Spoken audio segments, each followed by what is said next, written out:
ごきげんよう、上川薫です。今回取り上げるのは、現在戦争状態にあるウクライナとロシア。ウクライナの方はもともと国力が低く、侵略を受けることにより経済的なダメージは非常に大きいものとなっています。しかし、そのような経済的に厳しい中においても欧米からの支援が入っており、ロシア軍との戦いを継続しているところです。一方、大きな支援を受けられないロシアは、独力でこの侵略を成功させようとしています。しかし、侵略をすることによって、ロシアの財政収支は悪化しています。その悪化の程度が現状どのような状況なのか見ていきましょう。それでは、本格的な侵攻が始まってから1年経とうとしている現在、ロシアの財政収支を見ていきましょ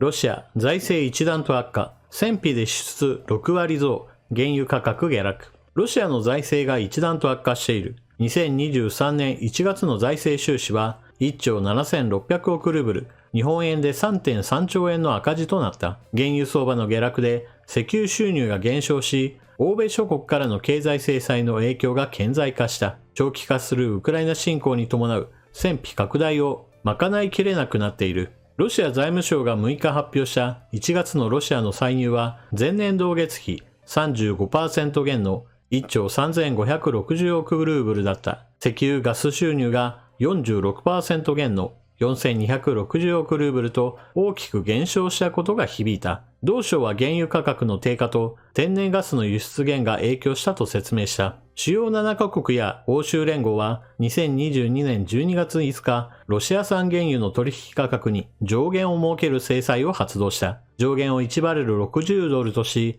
この価格を超えて取引する場合には、海上輸送に欠かせない保険契約ができないようにした。ロシア産原油の主要であるウラル原油は足元で上限価格に届いておらず、1月の平均価格は50ドルを下回った。G7 や EU 諸国でロシア産石油の輸入停止が進んでおり、アメリカやイギリスに続いてドイツもパイプライン経由での輸入を停止した。こちらのグラフはロシア産の原油であるウラル原油の平均価格の推移とロシアが得ていた石油ガス収入の推移です。ロシアは制裁を受けたとは言っても、世界中で石油や天然ガスは必要とされており、欧米からの制裁にもかかわらず、中国やインドなど、これまでとは違った客層に売りつけることで、石油ガス収入を確保してきました。しかし、制裁の影響により、これまでのような利益を大きく取れるような取引はなかなか難しい状況になっています。ロシアは中国などへの輸出先の移管を進めている。新興国向けに指標価格から割り引いて輸出する動きもあり、石油収入の減少に影響した模様だ。1月の歳出は 3.1 兆ルーブルと同 59% 急増した。ロシア財務省は詳細を公表していないが、ウクライナ侵攻に伴う戦費拡大が主因とみられる。財政赤字は2022年12月から2ヶ月連続。1月単月の赤字額は2023年通年でロシアが予想する赤字額の6割に達した。アナリストからは、ロシアは2023年後半に財政収支の改善を見込むものの、通年の赤字額が政府想定を上回るとの見方が出ている。原油価格の下落と欧米の経済制裁の効果によって財政悪化が加速し、長期化するウクライナ侵攻の戦費を捻出することが難しくなってきている。G7 などは5日、軽油などロシア産の石油製品の輸入価格にも上限を設ける制裁を発動した。原油価格が上がっても、欧米の価格上限の影響で、ロシアが従来通りの利益を得ることは難しく、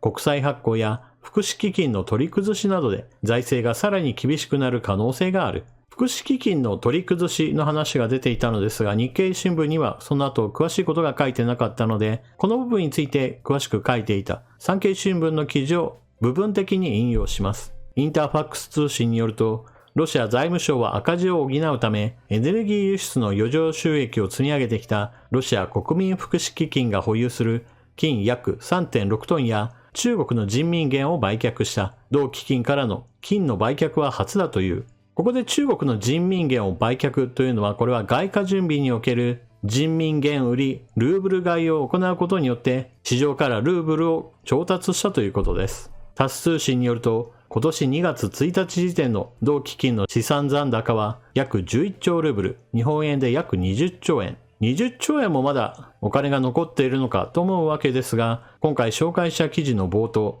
1月の財政収支は約 3.3 兆円の赤字と20兆円があったとしても、ものすごく安泰とは少し言い難いものです。戦争をするにはお金がかかるものです。それは通常の戦争していない状態の国家財政にプラスアルファ、これまでにはかかっていなかった必要な経費がドンと上乗せされるからです。つまり収入が増えない限り必ず赤字は大きくなるものです。そうした意味において現在のロシアは戦争をやめる気が全くないわけですから、支出それ自体は増えたままで変わらないわけです。一方で収入の方がじゃあそれに合わせて増やせるかといったら、欧米からの制裁もかかっていることもあり安泰ではありません。これまでヨーロッパ向けに送っていた天然ガスや石油が今度は買ってくれないために中国やインド、その他新興国に対する切り替えが進んでいます。しかし切り替えをするにあたって決してロシアにとって都合のいい価格で十分に売り切れているわけではありません。例えば大口の顧客となったインドはこれまでは中東原油を購入していました。イラクからの購入が多かったのですが、現在ではロシアからの輸入が最も多くなったと言われています。しかしそのようにして近場のイラクから買うよりもロシアからなぜそのようにして大量に買うかといえば、それは価格交渉権がインドの方が強くなっており、値引き交渉が効いたからだと言われています。わざわざ遠いロシアから運んでくるわけですから、当然のように輸送費は圧倒的に高くなります。しかしそれでもなおインドに入った時には結果的に安かったねと言えるだけの価格で取引されているわけです。これは当然のようにロシアにしてみれば高く売れているわけではないので、数量は売れているんだけれども利益は減少するという現象を生み出しているわけです。また今後の長い目で見た場合においても、ロシアにとっては前途洋々とは言えないものです。何しろエネルギーを大量に購入して、そして金払いのいい欧米とこれからは商売がしづらくなるわけです。例えばパイプラインで結ばれていた国にどんどんと送り込んでお金を巻き上げていくような構造はロシアにとっては非常にやりやすいビジネスだったはずです。ドイツなどがこの典型でノルドストリーム1のガスパイプラインでどんどんとガスを売りつけて、それに伴って多額の収入を得続けているという状況はロシアにとっては非常に心地よいビジネス環境だったはずです。そのような環境を破壊したのは結局のところプーチン大統領自身による侵略行為であり、大口顧客を失ったロシアは自業自得だと言えるでしょう。もちろんヨーロッパ各国においてはロシアから買った方が安かった時期というのも非常に長かったことからロシアに対する依存を高めていたわけです。現在制裁をかけることによって購入先を変更する、それに伴う設備投資などヨーロッパにはかなりの経済的な負担がかかりました。しかし一旦購入するとなった場合において現在のヨーロッパは長期契約というのを結んでなんとかロシアからのエネルギー依存からの脱却を図っています。ですから今回の侵略がピタリとどこかで止んだとしても、それ以後においても長期契約に基づいてヨーロッパ各国はロシア以外の国からのエネルギー資源を輸入し続ける構図になっているわけです。ただエネルギー資源そのものは世界的な需要がなくなることは今のところないわけですから、残念ながらロシアの収入を完全に断つというのはちょっと難しいものがあります。ですからどの地点においてロシアが財政破綻に近いような状況に陥るかといったことを考えると、残念ながら今年中にそれを見ることは不可能だと言えるかもしれません。まだまだロシアを支えるような形で中国は存在していますから、